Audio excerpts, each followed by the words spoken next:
Chapter 2. The Desert Mother. In the desert lived a tribe. Their land was the driest in all of Arabia because a famine had fallen upon them. The animals were thin and gave no milk. The people often went to bed hungry. Among them was a woman named Halima. Her family was also affected very badly due to the famine. She had a young son, but because of not enough food, her breasts had no milk. Her old she-camel had no milk either. Her family was suffering. Following an old tradition, every year, women from the desert came to the city to take babies back with them. The city families paid them to nurse and raise their babies. It was good for the babies too. The clean desert air made them strong. Halima traveled to the city with the other women of her tribe. She rode on a weak donkey while her husband rode an old camel. All along the road, her baby cried from hunger. When they reached the city, the women went to collect the babies. One by one, each woman found a child to take. But every woman refused to take the orphan, M. "He has no father," they whispered. "Who will pay us?" Soon, every woman had a baby except Halima. The other woman prepared to return home. Halima's husband said, "Let's go back. There is no child left for us." But Halima could not accept it. She looked at her husband and said, "By God, I do not want to return without a child. I will go and take that orphan." Her husband agreed.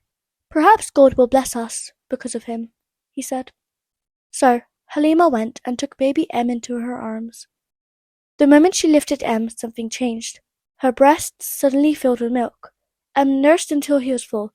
Then her own son nursed until he was full too.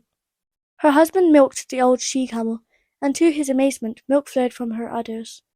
They all drank until they were full. That night, for the first time in many nights, the whole family slept well. The next morning, Halima set out for home, but something strange had happened to her donkey. The weak, slow animal now walked so fast that it outraced all the other women, even those riding the finest red camels. When Halima arrived at her desert village, more blessings waited. The land was still dry. Other people's goats gave no milk. But Halima's goats came home each evening with their udders full and heavy. Her family drank milk while their neighbors had nothing. The neighbors began to say, "Send your goats wherever Halima sends hers." But even when the goats grazed in the same fields, only Halima's goats gave milk. M stayed with Halima's family for 2 years. He grew strong and healthy. Halima watched him carefully and noticed something unusual about this child.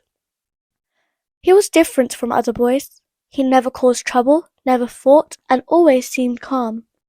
When the 2 years ended, it was time to return M to his mother in the city. But Halima had seen the blessings that came with this child. She did not want to let him go. She traveled to the city and found M's mother. "Please let him stay with us longer," Halima begged. "There is a sickness spreading in the city. I fear for his health. Let me keep him until he is bigger and stronger." M's mother agreed. And so, M stayed in the desert for 2 more years.